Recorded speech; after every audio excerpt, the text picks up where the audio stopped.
Assalamualaikum warahmatullahi wabarakatuh. Kita akan belajar teori pendugaan yang materinya bisa kalian baca di sumber bukunya Suharyadi dan Purwanto, Statistika untuk Ekonomi dan Keuangan Modern.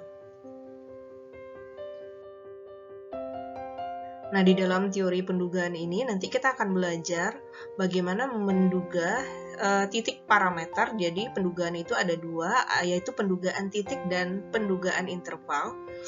Dan yang ketiga itu kita menghitung interval keyakinan rata-rata, dan kita akan menghitung interval keyakinan populasi jika standar deviasi populasi tersebut tidak diketahui. Nah, sekarang kita masuk penjelasan mengenai teori pendugaan. Apa itu teori pendugaan? Jadi, teori pendugaan merupakan suatu proses dengan menggunakan statistik sampel untuk menduga parameter populasi. Jadi, umpamakan sampel itu wilayah yang kecil dan populasi itu wilayah yang besar. Jadi, parameter populasi merupakan ukuran daripada populasi. Gimana kita memetakan ukuran dari populasi dengan menggunakan sampel. Jadi, itulah yang dimaksud dengan teori pendugaan. Kita menduga suatu populasi daripada sampel yang kita punya. Nah, hal ini bisa digunakan ketika misalnya populasi kita jumlahnya terlalu besar sehingga kita tidak bisa mengukur langsung misalnya standar deviasinya, sehingga kita nggak tahu apakah sampel kita benar-benar mewakili daripada suatu populasi. Nah, nanti ada pengujian hipotesis, di mana suatu pengujian hipotesis itu merupakan suatu proses yang memutuskan apakah hasil dugaan tersebut diterima atau ditolak. Jadi kan ini kita duga nih, apakah dia mewakili daripada sampelnya mewakili dari populasi. Nah, dugaan tersebut kita terima atau tolak, itu nanti kita masuknya ke dalam pengujian hipotesis. Sekarang kita hanya menduga saja, menduga apakah suatu sampel itu represent daripada suatu populasi atau mewakili daripada suatu populasinya dengan teori-teori pendugaan. Yang pertama, kita akan melakukan pendugaan titik daripada parameter populasi. Nah, maksudnya pendugaan titik ini adalah pendugaan yang terdiri atas satu nilai aja yang digunakan untuk menduga parameter. Jadi, parameter populasi itu merupakan ukuran dari populasi. Gimana kita bisa menilai ukuran populasi kita dari sampelnya? Jadi, mungkin populasi kita jumlahnya terlalu banyak, sehingga kita nggak mungkin menghitung nilai setiap populasi itu. Jadi, makanya kita menduga populasi daripada sampelnya. Diharapkan sampelnya bisa mewakili daripada populasinya. Nah, makanya parameternya itu bisa dihitung berdasarkan nilai rata-ratanya dan standar deviasi atau kesalahan daripada nilai rata-ratanya. Jadi rumusnya 1/n atau sampelnya 1 per jumlah sampel dikali sigma daripada jumlah sampel. Jadi ini seperti rumus rata-rata biasa, nilai sampelnya dijumlahin semuanya yang merupakan sigma xi dibagi n. Nah, selanjutnya kita bisa menghitungnya berdasarkan standar deviasi, yang dimana rumusnya standar deviasi kuadrat sama dengan 1 per n dikurang 1 dikali sigma xi dikurang x bar, di mana x bar merupakan rata-ratanya. Jadi parameter bisa diukur berdasarkan rata-rata atau standar deviasinya. Nah, di sini merupakan penjumlahannya, di sini N ini merupakan jumlah sampel. Jadi ketika kita ingin mencari S-nya aja, sama dengan itu kita tinggal akarkan daripada semuanya. Kalau tinggal mencari S ya, tapi kalau S kuadrat ini akarnya dihilangkan. Yang kedua merupakan pendugaan interval, di mana kita menduga parameter daripada suatu populasi berdasarkan rentang suatu nilai tertentu. Jadi parameternya berbentuk suatu range atau rentang, ada batas bawah dan ada batas atasnya, atau nilai di sini ya. Di sini ada batas atas dan batas bawahnya. Umpamakan di sini batas atas yang merupakan nilai tertinggi, dan ini merupakan batas bawah BB yang merupakan nilai terendah. Kalau di sebelumnya pendugaan titik itu langsung rata-ratanya berapa, itu yang menjadikan hitungan parameternya atau standar deviasi kuadratnya berapa. Nah, sekarang kita akan menghitungnya berdasarkan suatu rentang. Jadi nggak ada satu nilai langsung, jadi ada dua nilai. yaitu nilai atas dan nilai bawah. Untuk mencari nilai atas itu kita gunakan rumus ini, S atau nilai statistiknya, parameter yang ingin dicarinya, biasanya dalam berbentuk nilai rata-rata, ditambah luas kurva Z, lihat di dalam tabel nantinya, dikalikan standar deviasi atau penyimpangan dari rata-ratanya. Dan ini merupakan batas bawahnya atau nilai terendahnya. Kenapa bisa nilai terendah? Karena ini dikurangin, jadi nanti nilainya kemungkinan bakal lebih kecil, emang akan selalu lebih kecil daripada nilai yang ini, karena ini nilainya ditambah. Rumusnya sama aja, cuman bedanya ini dikurang, ini ditambah. Nah, sama dengan C ini merupakan confidence interval atau batas keyakinannya. Jadi kita dugaan kita itu adalah misalnya 99%, jadi nggak mungkin 100%. Jadi kita namanya aja pendugaan, kalau menduga sesuatu itu bisa salah, bisa benar. Jadi C itu adalah persentase kepercayaan kita. Jadi confidence-nya, kepercayaan kita menduga suatu parameter populasi nilainya bakal segitu adalah misalnya kita percayanya 99%. Maka nanti level kesalahannya adalah 1%. Kenapa? C dikurang 1. Oh bukan, sorry, 1 dikurang C ya. Jadi satunya 100 atau kalau kita jadikan desimal aja nggak apa-apa 1. Jadi C-nya level kepercayaannya 0,99. Jadi 0,99. Jadi makanya tingkat alfa atau tingkat kesalahan kita nanti 0,01%. Nanti bakal kita pelajari lebih lanjut. Intinya C di sini merupakan level kepercayaannya. Kepercayaan terhadap apa? Kepercayaan terhadap pendugaan kita itu benar atau enggak, range yang kita buat. Selanjutnya, kita langsung saja menghitung interval keyakinan untuk rata-rata. Jadi, intinya di sini kita menghitung parameter daripada populasi, nilainya dari range sampai range berapa aja gitu. Dari batas atas, batas bawahnya berapa nilai range-nya. Nah, untuk itu kita perlu ikuti ketentuan-ketentuannya sebelum kita masukin ke rumusnya. Dengan ketentuan, distribusinya harus normal. Jadi seluruh data di sini distribusinya normal.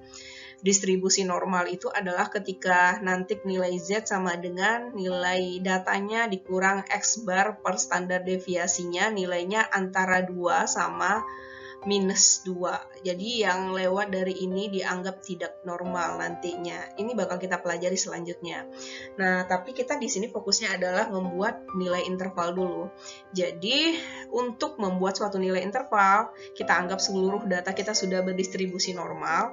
Nah, syarat lainnya adalah jika standar deviasi populasi diketahui. Jika umpamakan kita tahu nih standar deviasi, atau di soalnya udah tahu standar deviasi populasi ya, bukan sampel, standar deviasi populasinya, kita menggunakan ini atau ini. Jadi ini sebenarnya sama aja nih, cuman ini rumusnya lebih simpel dipotong. Kalau ini kan ada lebih besar dan lebih kecil gitu. Nah, terus ketika kita standar deviasi populasinya nggak diketahui, kita menggunakan nanti rumus T. Di mana rumus T itu kita lihat di tabel T. Nanti akan diajarkan gimana cara menghitung nilai T alfa per 2 dan Z alfa per 2 menggunakan tabel Z dan tabel T. Kita langsung ke contoh soal biar mengerti. Nah, ini sebelumnya yang harus kalian perhatikan juga, kita nanti dalam menghitung interval, kita akan menggunakan SX, di mana SX ini merupakan standar deviasi daripada sampel kita. Jadi kita harus hitung dulu populasinya tidak terbatas atau populasinya terbatas. Kalau populasinya tidak terbatas, di mana tidak terbatas ketentuannya adalah N kecil dibagi N besar, sampel dibagi populasinya, nilainya kecil daripada 0,05, artinya populasinya nggak terbatas. Kalau populasi tidak terbatas, kita pakai rumus ini. Nah, jika nanti ternyata nilai N kecil dibagi N besar, jumlah sampel dibagi jumlah populasinya lebih besar daripada 0,05, artinya populasinya populasi sedikit atau populasi terbatas, kita pakai rumus yang panjang. Nah, dengan ketentuan rumus ini digunakan untuk populasi yang diketahui. Jadi standar deviasi yang populasinya diketahui. Nah, ini bedanya sama rumus selanjutnya adalah di sini gitu. Jadi kita di sini masih menggunakan standar deviasi populasi. Jadi rumus ini digunakan ketika standar deviasi populasi diketahui. Kita tahu simbol dari standar deviasi populasi adalah ini dan standar deviasi sampel adalah ini, gitu ya. Nah, selanjutnya ketika kita tetap ingin mencari SX pada standar deviasi populasi yang tidak diketahui, ini standar deviasi populasi yang tidak diketahui. Jadi kita harus cari dulu tetap apakah populasinya tidak terbatas maupun populasinya terbatas. Jadi rumusnya adalah N kecil per N besar. Kalau kecil dari 0,05 tetap namanya populasi tidak terbatas. Dan ketika N kecil dibagi N besar atau sampel dibagi populasi lebih besar dari 0,05 itu namanya populasinya terbatas. Kita pakai rumus yang ini. Nah, bedanya sama yang tadi adalah ini. Jadi ini kita tetap mencari nilai SX-nya, di mana SX-nya itu adalah kita ambil nilai standar deviasi daripada sampel. Kenapa? Karena standar deviasi populasinya nggak diketahui. Jadi kita tetap menggunakan rumus ini pada populasi terbatas, tapi standar deviasinya kita ganti dengan simbol S. Begitu juga dengan rumus yang ini, ketika populasinya tidak terbatas, itu kita tetap bisa mencari SX-nya, karena SX itu digunakan untuk perhitungan interval nantinya, tapi kita gunakan simbol S. Nah, sekarang kita masuk contoh soal. Contoh soalnya kita lihat dulu. Sebelum ini di contoh soalnya sudah dikasih tahu kisi-kisinya. Ini merupakan standar deviasi contoh soal untuk gimana ketika standar deviasi populasi diketahui. Apa ciri-ciri standar deviasi populasi diketahui dari soalnya? Jadi kita baca soalnya dulu. Standar deviasi return on asset daripada 37 perbankan di Indonesia adalah 2,5. Ini artinya standar deviasi daripada keseluruhan 37. Nah, dari 37 ini diambil 10 sampel, artinya kita udah tahu nih standar deviasi populasinya 2,35. Nah, jika diambil 10 sampel dari 37 perbankan dengan rata-rata ROA adalah 0,43. Jadi ini maksudnya rata-rata ROA daripada 37 perusahaan ini ya. Jadi rata-ratanya adalah 0,43. Artinya ini adalah mu rata-rata daripada populasi. Nah, di mana populasinya ada 37 dan N-nya ada 10. Nah, yang sekarang kita harus buat adalah kita akan membuat suatu rumus interval keyakinan ketika tingkat kepercayaan kita atau tingkat pendugaan kita yakin 80% benar. Kalau 80%-nya benar berarti 20%-nya salah, ya kan? Nah, kalau 90%-nya benar berarti 10%-nya bakal salah. 95% benar berarti 5%-nya bakal salah. Nah, langkah pertama untuk membuat interval keyakinan ini adalah kita harus tentukan dulu dia merupakan populasi terbatas atau populasi tidak terbatas. Caranya adalah kita bagi N-nya sama atau jumlah sampel sama jumlah populasinya. Jadi 10 dibagi 37 adalah 0,27, kan dia lebih besar dari 0,05. Kalau dia lebih besar dari 0,05 artinya dia populasi terbatas. Gimana kalau populasi nggak terbatas, Bu? Dia kecil dari 0,05. Itu baru populasi tidak terbatas. Karena penentuan populasi terbatas dan tidak terbatas nanti akan menentukan kita menggunakan rumus SX yang mana? SX yang singkat aja atau SX yang panjang gitu. Nah, selanjutnya ya.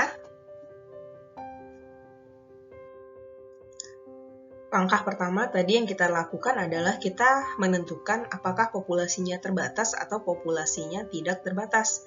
Nah, setelah dicari N kecil per N besarnya, ternyata nih populasinya populasi terbatas. Langkah selanjutnya setelah mengetahui itu adalah kita tentukan rumusnya. Rumusnya dengan mencari apakah standar deviasi populasinya diketahui atau tidak.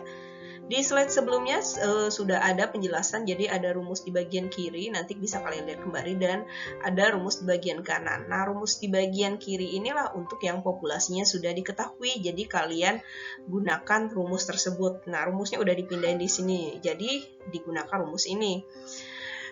Nah, selanjutnya apa yang harus kalian lakukan? Karena rumusnya seperti ini, kita kan ingin mencari interval, jadi intervalnya itu menandakan rata-rata populasi itu akan selalu lebih besar daripada nilai yang terbawah atau nilai batas bawah, dan selalu lebih kecil daripada nilai batas atas. Jadi ada range-nya.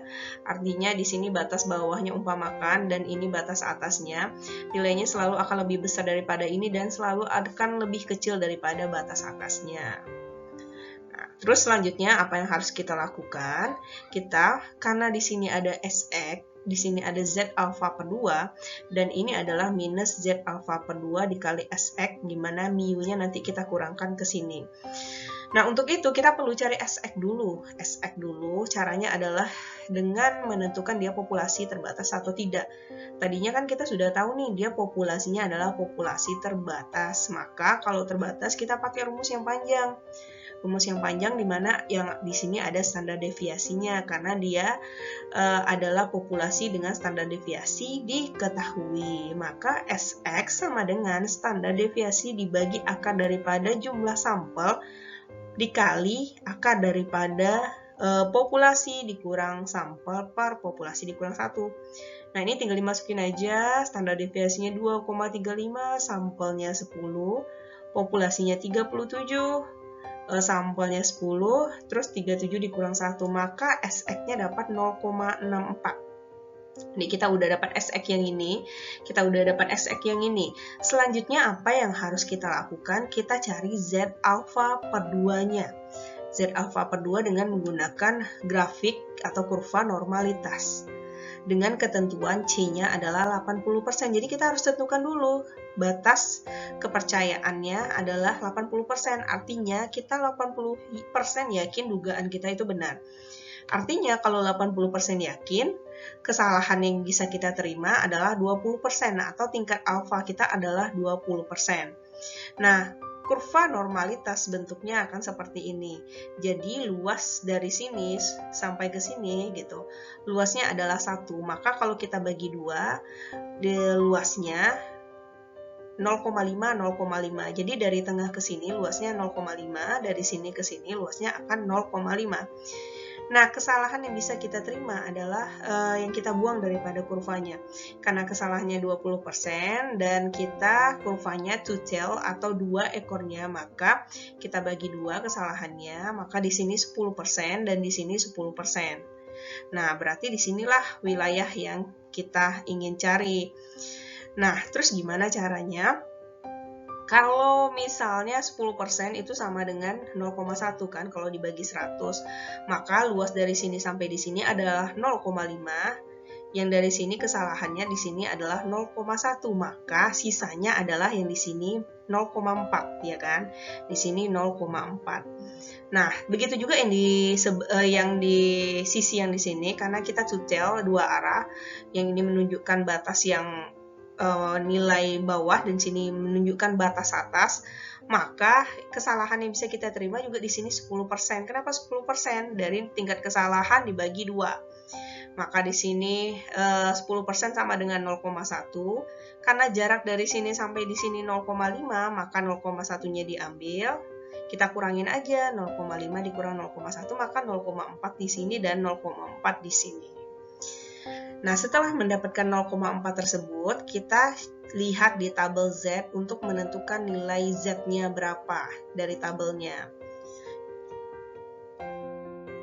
Nah, ini merupakan tabel nilai Z. Jadi kita sudah mendapatkan tadi luas wilayahnya adalah 0,4. Kenapa? Sesuai dengan rumusnya Z alpha per 2. Karena dia ada 2 sisi, maka harus dibagi 2. Nah, kalau 0,4 kita cari di sini nilainya. Kalau misalnya nggak ada, kita cari yang mendekatinya. Di sini yang mendekatinya, jadi dicari seluruh nilainya random dari sini sampai ke sini. Kira-kira yang mendekati 0,4 mana? Maka ditemukanlah di sini 0,3997, kan sangat mendekati 4. Maka nilai Z yang kita ambil adalah, kalian silahkan lihat nilai kiri yang paling ujungnya, kenanya di 1,2 di sini, dan terus ke atasnya dia kenanya di 0,08. Jadi 1,2 ditambah 0,08 berarti nilai Z-nya adalah 1,28. Jadi ini ditambahin aja ya, 1,2 ditambah 0,08 jadi 1,28. Nah nilai 1,28 inilah yang kita kalikan nanti dengan SX yang sudah kita cari sebelumnya. Jadi ini lanjutannya, SX yang sudah kita cari adalah 0,64. Nilai Z alfa per 2 dari tabelnya adalah 1,28, maka kita bisa selesaikan rumus interval keyakinannya, di mana nilai mu itu harus lebih besar daripada batas bawah. Jadi ini nilai batas bawah dan ini adalah nilai batas atas. Caranya gimana? Mu-nya adalah rata-rata daripada populasinya. Jadi rata-ratanya harus dikurangin nilai Z alfa per 2. Z alfa per 2-nya di sini dikalikan sama nilai SX-nya. Jadi SX-nya ini nih. Kalau di rumusnya kan cuma minus Z alfa dikali SX aja, karena rata-ratanya di sini, mu-nya di sini. Jadi mu-nya tetap kita pindahin ke sini dulu kalau mencarinya untuk dikurangin. Nah, terus untuk batas atasnya nilai mu-nya diletakkan dulu ditambah 1,28 atau Z alfa per 2. Terus dikalikan sama SX. SX-nya 0,64. Jadi ini sebenarnya sama, cuman 1 dikurang 1 ditambah. Sangat mudah sekali. Jadi ini dikalikan dulu, jadi hasilnya 0,82. 0,43 dikurang 0,82. Nah, terus ini ditambahin 0,43 ditambah 0,82. Maka dapatlah kita batas bawahnya adalah minus 0,39 dan batas atasnya adalah 1,25. Makanya rata-rata atau parameter dari populasi itu nilainya akan lebih besar daripada minus 0,39. Kan baca kalau lebih besar ke sini ya, lebih besar dari minus 0,39 dan akan selalu lebih kecil daripada 1,25. Nah, ini kesimpulannya ya. Interval return on asset yang di soalnya tadi, return on asset perbankan di Indonesia adalah berkisar antara minus 0,39, artinya selalu di atas minus 0,39, dan batas paling atasnya akan mencapai 1,25 tingkat pengembaliannya. Nah, bagaimana kalau nilai tingkat kepercayaan kita 90% sama 95%? Cara mencarinya sama, cuman di grafiknya ada yang berbeda, grafik normalitasnya. Jadi kalau tadi itu 10%, 10%, kalau sekarang kan tingkat kesalahannya 10%, jadi 10%-nya dibagi 2, berarti di sini 5%, 5%, seperti itu ya. Nah, 5% dijadikan desimal adalah 0,05. Maka ini kita buang 0,05-nya di sini juga, berarti 0,05. Maka jaraknya yang di tengah adalah 0,5 dikurang 0,05. Nah, ini tinggal kalian cari angkanya. Kalian lihat di tabel Z, kalian masukin di dalam rumus interval keyakinannya. Begitu juga sama 95%. Jadi kalau 95% itu berarti kesalahannya adalah 5%. 5% kita bagi 2, kenapa? Karena grafik normalitasnya two tail, jadi ekornya ada 2. Bisa positif, bisa negatif, bisa positif. Ya, 5% dibagi 2 jadi 2,5%, maka di sini adalah 2,5%. Dan di sini adalah 2,5%. Cara mencarinya sama, tinggal lihat tabel terus dimasukin ke dalam rumus interval. Nah, ini menjadi tugas bagi kalian. Nah, selanjutnya nih untuk contoh soal gimana kalau misalnya populasinya tidak diketahui. Nah, kalau populasinya tidak diketahui, standar deviasinya maksudnya, standar deviasi populasinya tidak diketahui, itu kalian bisa lihat slide selanjutnya, kita pakai rumus yang di bagian kanan. Jadi ada rumus tadi 2 untuk standar populasi diketahui dan standar deviasi untuk populasi tidak diketahui. Kita pakai rumus yang di sini, yang rumusnya ada T alfa per 2. Nah, kita baca dulu soalnya. Pada tahun 2020 itu ada 677 perusahaan atau emiten yang terdaftar di Bursa Efek Indonesia. Nah, 20 daripada perusahaan tersebut merupakan saham yang sangat diminati investor. Nah, rata-rata 20 saham ini dapat memberikan tingkat pengembalian atas saham atau return saham sebesar 15%. Jadi keuntungannya adalah 15% rata-rata di antara 20 saham tersebut. Dengan penyimpangan dari rata-rata atau standar deviasinya 1,5%. Jadi penyimpangannya sangat kecil sekali. Nah, sekarang kita harus buat interval keyakinan dengan tingkat kepercayaan 99%. Artinya kita ingin tahu rata-rata tingkat pengembalian itu berkisar dari angka berapa sama angka berapa jika diketahui misalnya dari 20 saham tersebut, dari 20 perusahaan tersebut memberikan return saham 15%. Jadi di sini kita yang diketahui itu adalah standar deviasi daripada sampelnya. Jadi standar deviasi daripada 20 saham itu adalah 15%. 1,5% standar deviasinya, dan tingkat pengembalian, rata-rata tingkat pengembalian. Jadi ini merupakan rata-rata daripada sampel. Rata-rata daripada sampel, standar deviasi daripada sampel, rata-rata dari sampel. Nah, jumlah populasinya adalah 677 dan jumlah sampelnya adalah 20. Dengan pendugaan kepercayaan kita adalah 99% kita menduga daripada hasil interval kita itu benar. 1% yang salah. Nah, maka apa yang harus kita lakukan pertama kali? Sama seperti langkah sebelumnya, kita tentukan dulu dia populasi terbatas atau tidak terbatas dengan rumus N kecil per N besar. Jadi sampelnya 20 dibagi populasinya 677, jadi 0,02. Dari sini kita tahu lebih kecil kan dari 0,05. Nah, artinya apa? Ini merupakan populasi yang tidak terbatas. Kalau populasi yang tidak terbatas nanti akan membantu kita nanti menggunakan rumus SX yang panjang atau SX yang pendek. Nah, karena populasinya tidak terbatas, kita pakai rumus SX yang pendek. Kalau populasinya terbatas, kita pakai rumus SX yang panjang. C-nya atau level confidence-nya adalah 99%. Ini diketahui lagi, di mana standar deviasi populasinya tidak diketahui atau tidak ada. Nah, selanjutnya rumus yang kita gunakan adalah ini. Kenapa? Karena standar deviasi populasi itu tidak diketahui.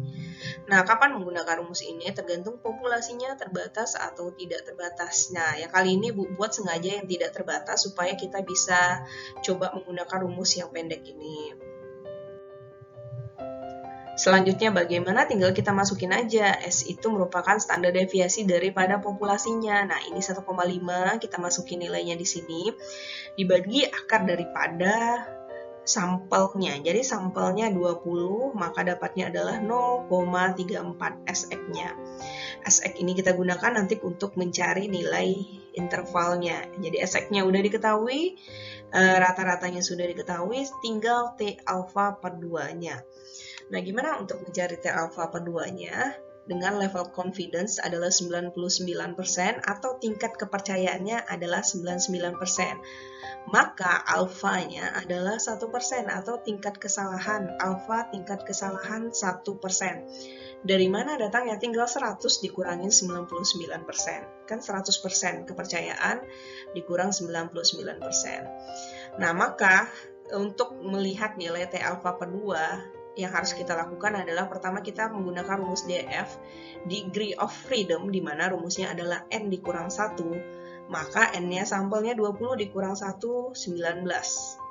Nah, terus nilai alfanya 1%, maka T alfa per 2 itu kesalahannya 1% dijadiin desimal dulu, 0,01 dibagi 2, maka alfanya karena dia adalah two tail atau dua ekornya, maka alfanya 0,005. Nah, nilai T alfanya nanti akan bernilai 2,86 yang diambil nilainya daripada tabel. Nah, ini tabel T, jadi jangan salah melihat khusus yang standar deviasi tidak diketahui, kita menggunakan tabel T. Untuk standar deviasi diketahui, kita menggunakan tabel Z. Nah, untuk menggunakan tabel T T itu kebalikannya dari tabel Z. Kalau tabel Z kita lihat angkanya dulu di sini, cari di sini dulu, baru kita tentukan ke sampingnya. Nah, kalau tabel T itu kebalikannya, jadi kita lihat angka yang di sampingnya dulu. Jadi tadi sebelumnya kita sudah mencari tingkat DF atau degree of freedom-nya dengan rumus ini, N kurang 1. Jadi kita lihat DF-nya mana yang nilainya 19. Nah, ini nilainya 19. Oke, kita kunci nilainya. Nah, terus tingkat alfanya karena dibagi 2, maka 0,05. Kita lihat yang baris paling atas mana 0,05. Nih, kita lihat. Maka kita ambil angkanya di mana 19 ketemu sama 0,05, 2,86. Maka 2,86 inilah yang kita masukkan ke dalam rumus interval. Ingat kebalik ya caranya dibandingkan Z. Kalau Z itu kita cari angka di sini baru ke samping dan ke atas. Kalau sekarang kita lihat caranya, lihat yang tabel ujungnya dulu, yang lihat di samping dan lihat di atasnya dulu. Ntar baru ketemu angka nilai T-nya 2,86. Nah, selanjutnya gimana caranya? Jadi ini 2,86-nya kita tinggal masukkan ke rumus intervalnya, sangat-sangat mudah sekali, di mana nilai mu akan selalu lebih besar daripada kita tinggal masukin rata-ratanya 15, tinggal masukin sini 15 dikurang. Terus apa lagi? T alfa per 2, ini rumusnya. T alfa per 2-nya 2,86, kita kalikan sama 0,34, dari mana datangnya? Ini dia SX-nya, standar deviasi sampelnya. Nah, terus mu akan lebih kecil daripada seperti biasa ini dijumlahin, ini dikurangin. Jadi kenapa Ibu bilang dikurangin? Karena di sini ada tanda minusnya, ini ada plusnya, kan pengalinya sama nih. Jadi ini nilai yang batas atas, ini khusus untuk nilai batas bawah. Karena dia mengurangin daripada nilai rata-ratanya. Oke, nah sekarang kita tinggal lanjutin perhitungannya, di mana 2,86 dikali 0,34 adalah 0,97. 15 dikurang 0,97 maka dapatnya adalah 14,03. Selanjutnya 2,86 dikali 0,4 tadi sama-sama 0,97, bedanya ini ditambah, ini dikurang. Karena ini untuk mencari batas atas, ini untuk mencari batas bawah. 15 ditambah 0,97 adalah 15,97, maka kita dapat kesimpulan interval return saham emiten atau saham perusahaan yang menerbitkan saham di Bursa Efek Indonesia dengan level kepercayaan 99% adalah return sahamnya berkisar antara 14,03% dan 15,97%.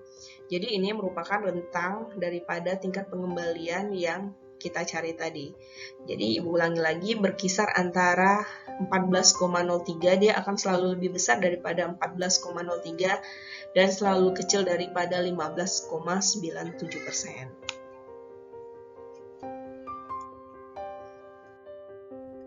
Nah, berikut ini tugas yang harus kalian lakukan, yang harus kalian kerjakan. Jadi ini tugas ketiga yang Ibu kasih. Nah, tugas ketiga ini akan dikerjakan berdasarkan tugas pertama dan tugas kedua yang sebelumnya sudah Ibu kasih sama kalian. Jadi kalian di tugas yang pertama sudah menghitung standar deviasi daripada populasi. Artinya apa? Kalian akan menggunakan rumus di mana standar deviasi sudah diketahui, maka menggunakan Z alfa per 2 nantinya.